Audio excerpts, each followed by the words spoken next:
Hello everyone, I am Sheila Gupta and I am going to teach class 6 Geography chapter 1st, The Earth Solar System. Students, इसके पहले के videos में मैंने आप लोगों को इस चैप्टर से रिलेटेड इंट्रोडक्शन और सारी चीज़ें मैंने आप लोगों को पढ़ा दिया था। ठीक, अर्थ के बारे में भी मैंने आपको बताया था कि अर्थ कैसे मूव करता है, कितने डायमीटर कितने एक्सिस पे झुका हुआ है, सारी चीज़ें मैंने आपको एक्सप्लेन किया था। तो आज की वीडियो में हम क्या पढ़ेंगे? आज की वीडियो में हम पढ़ेंगे मून के बारे में। ठीक है, देखिए, जब आप रात में देखते हो तो आपको आसमान में कुछ चमकती हुई चीज़ दिखती है, बड़ा सा वाइट रंग का गोला, तो क्या है?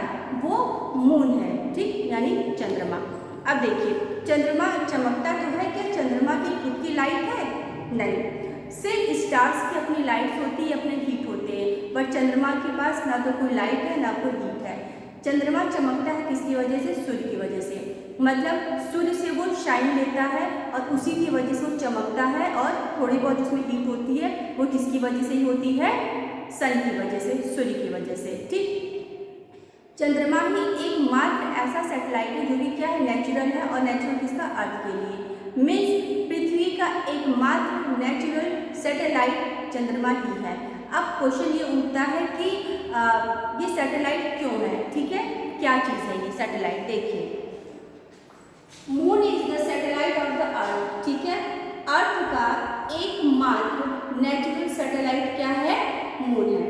और अगर हम सैटेलाइट्स के लार्जेस्ट की हम बात करें अगर, तो चंद्रमा यानी मून जो है टोटल में 5th पोजीशन, मतलब 5वां सबसे बड़ा सैटेलाइट है। ठीक है, फर्स्ट में प्रॉक्सिमा सेंचुरी है, तो सबसे बड़ा जो सैटेलाइट है 5th पोजीशन पे वो कौन सा है?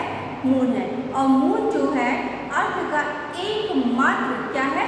सैटेलाइट है। ठीक, आगे, अ celestial body that moves around the planet. अब क्वेश्चन ये उठता है कि सैटेलाइट किसे कहते हैं? ठीक, चंद्रमा अपनी जगह है, पृथ्वी अपनी जगह है, सूर्य अपनी जगह है, तो सैटेलाइट किसे कहते हैं? सैटेलाइट एक सेलेस्टियल बॉडी होती है जो कि क्या करता है? प्लानिट को क्या करता है? उसका चक्कर लगाते हैं। जैसे मान लीजिए ये है, ठीक है, ये क्या है? पृथ्वी। मानते हैं, है नहीं, मान लीजिए पृथ्वी है। ठीक है, पृथ्वी क्या करती है? पृथ्वी सूर्य का चक्कर लगा रही है, मैंने आपको बताया था।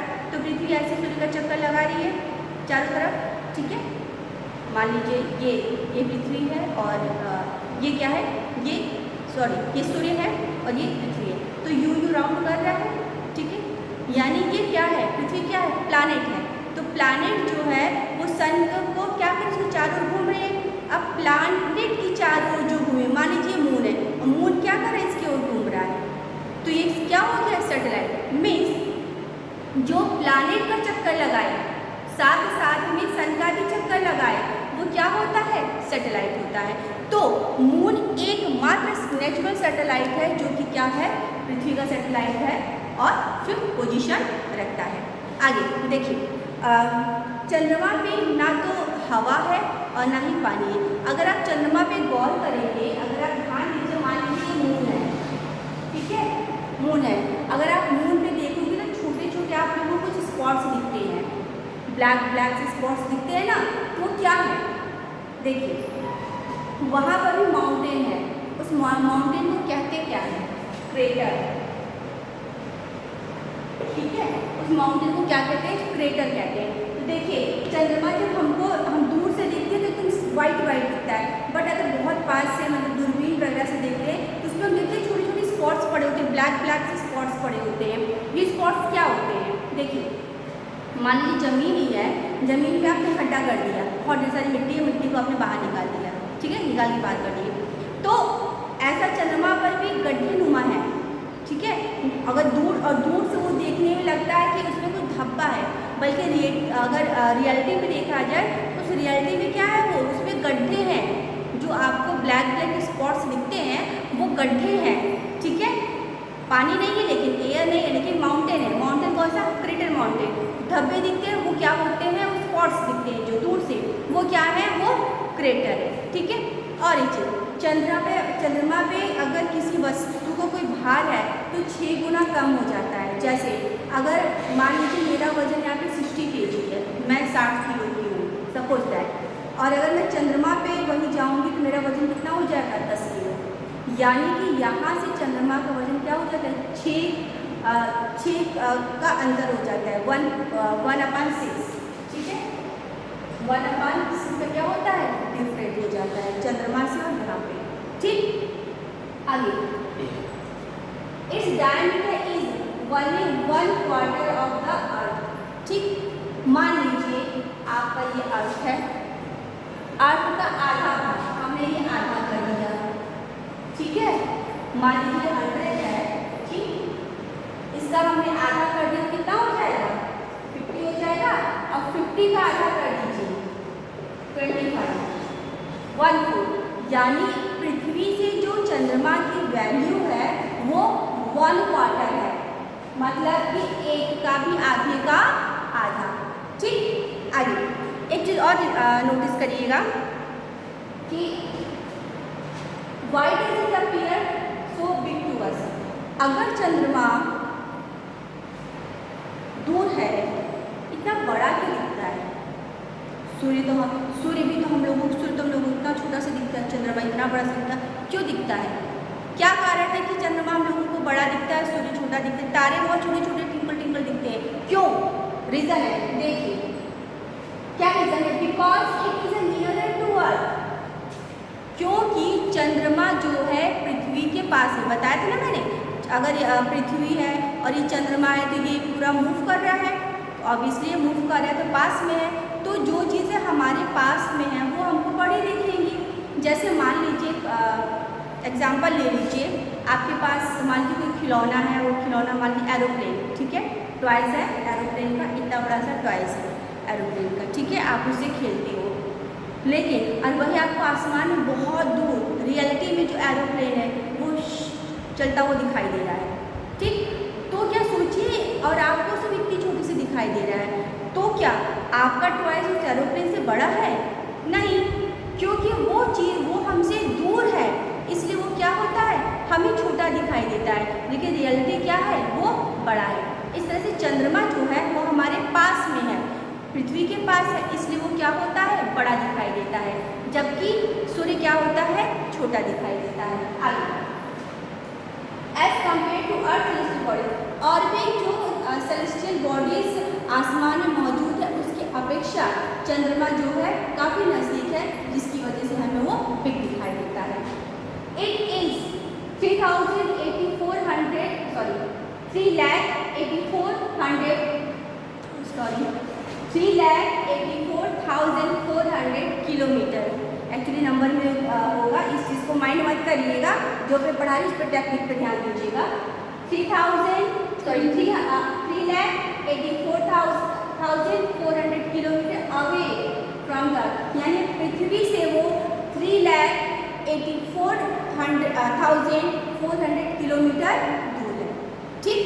आगे, मून टेक्स अराउंड 27 डेज, यानी एक राउंड करने में उसे कितना समय लगता है, 27 दिन का, 27 दिन और 8 घंटे, ठीक है, ये भी इसमें ऐड कर लीजिएगा, 8 आवर्स, ठीक है, यानी उसे एक चक्कर पूरा चक्कर काटने में उसे कितना समय लगता है, 27 दिन और 8 घंटे का। किसका चक्कर काटने में, पृथ्वी का चक्कर काटने में, ठीक है।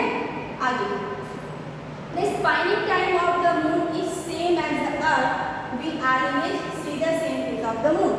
अब देखिए, अब क्वेश्चन होता है कि हमें मून का एक ही पार्ट क्यों दिखाई देता है, ठीक है। अब एग्जांपल देखिए, मान लीजिए पृथ्वी है और ये मून है, मूव किया, और जब मूव करके देखिए, मेरा हाथ है पूरा तो राउंड नहीं होगा, बट इतना से देख लीजिए, मान लीजिए पृथ्वी है और ये मून है, ऐसे राउंड किया, और फिर जब ये वापस मतलब इस तरह से घूमता है, अब ऐसे मतलब ऐसे घूमता है, मेरा हाथ नहीं घूम रहा है, तो फिर से जो सामने फेस होगा वो आमने सामने फेस दिखाई देगा, जिससे उसका एक पार्ट दिखता है। या मान लीजिए मैं यहाँ पे खड़ी हूँ, मेरा एक फ्रेंड यहाँ पे खड़ा है, हम दोनों का फेस सामने है, ठीक है, और हमने मूव किया, दोनों ने ऐसे मूव किया, ठीक, यानी फिर एक्चुअल पोजीशन पे हमने एक दूसरे का फेस देखा, तो हमने जो एक दूसरे का फेस देखा वो हमको वही फेस दिखाई देता है। तो सेम यही चीज़ मून के साथ है, यानी जब चंद्रमा जो है पृथ्वी का चक्कर काटता है, आपको पता है पृथ्वी अपने अक्ष पे घूमती है और चंद्रमा पे घूम रहा है, तो जब दोनों घूमते हैं जिस अक्ष पे आके मिलते हैं, सामने मिलते हैं, उनको उसका वाला फेस दिखता है। तो ये मून के साथ और अर्थ के साथ है, ठीक है। तो और इसमें देखिए न्यू मून भी होता है। न्यू मून कब होता है, इसके कुछ फेसेस मैं आपको बता दे रही हूँ। न्यू मून कब होता है, जब ऐसे होगी चंद्रमा, ठीक है, ऐसे होता है ना। ड्राइंग मत जाइए, मेरी ड्राइंग बहुत खराब है, ऐसे समझ लीजिएगा, ठीक है। और फुल मून कब होता है, फुल मून जब पूरा गोला बनता है, ठीक है। और जब ये फुल मून होता है तभी क्या होते हैं, ग्रहण लगते हैं। अमावस्या पे सूर्य ग्रहण और पूर्णिमा पे, पूर्णिमा मतलब पूरा मून, तब क्या होता है, चंद्र ग्रहण लगता है, ठीक है। इसके भी कई रीज़न है। जब नेक्स्ट चैप्टर में कुछ हम ऐसा डिस्कस करेंगे, टॉपिक आएगा, तो हम वहाँ पर आपको समझाएंगे कि हाँ एक्लिप्स, सोलर एक्लिप्स कब होता है, ग्रहण ये सब कब होते हैं, ठीक है। तो आज का वीडियो क्या था, आज का वीडियो हम लोगों ने मून पढ़ा कि क्या क्या क्वेश्चन होते हैं, क्या क्या उसमें टॉपिक है, मून किसे कहते हैं, कौन सा पोजीशन मतलब 5th लार्जेस्ट सैटेलाइट है, ठीक है। यहाँ पे हवा और पानी नहीं है, हाँ यहाँ पे वाटर नहीं है, लेकिन यहाँ पे माउंटेन पाए जाते हैं। उस माउंटेन को क्या कहते हैं, क्रेटर कहते हैं। ब्लैक ब्लैक स्पॉट्स हमें दिखते हैं, वो खड्डे नुमा होते हैं, वहाँ पे खड्डे हैं, उस खड्डे की वजह से हमें ब्लैक ब्लैक वहाँ पे स्पॉट्स दिखते हैं। और हम लोगों ने क्या पढ़ा कि हाँ इसकी दूरी कितनी है, 3,84,400 जो है वो पृथ्वी से उसकी दूरी है। सूर्य की दूरी बहुत ज़्यादा है, इसलिए हमें वो छोटा दिखाई देता है, चंद्रमा बड़ा दिखाई देता है, क्योंकि इसकी ज़्यादा दूरी हमारी पृथ्वी से नहीं है, ठीक है। न्यू मून, फुल मून आप लोगों को समझ में आ गया होगा, और कुछ खास टॉपिक नहीं है कि जो मैं आप लोगों को बता सकूँ। हाँ, तो एक चीज़ और है कि इसमें अगर सब कुछ है तो इसमें जीवन क्यों नहीं है, हम यहाँ रह क्यों नहीं सकते हैं, कैसे रहेंगे भाई, पर्वत से थोड़ी ना खाएंगे पिएंगे, ना हवा है, ना पानी है, ना पेड़ पौधे हैं। बिना पेड़ पौधे के तो सर्वाइवल हम कर नहीं सकते हैं, तो यहाँ पे जीवन संभव नहीं है। भले लोग साइंटिस्ट कह रहे हैं हाँ जीवन संभव, बट पॉसिबल नहीं है। हमारा अर्थ ही एकमात्र यूनिक प्लानिट है जहाँ पर क्या है, हम लोग जीवित रह सकते हैं, ठीक है। तो स्टूडेंट, आई थिंक आप लोगों को आज का वीडियो समझ में आ गया होगा, ठीक है। कोई क्वेश्चन हो, कोई प्रॉब्लम हो तो आप कमेंट बॉक्स में क्वेश्चन या प्रॉब्लम्स अपने लिख सकते हैं। तो आज के लिए बस इतना ही, फिर मिलेंगे नेक्स्ट वीडियो के साथ। Thank you for watching.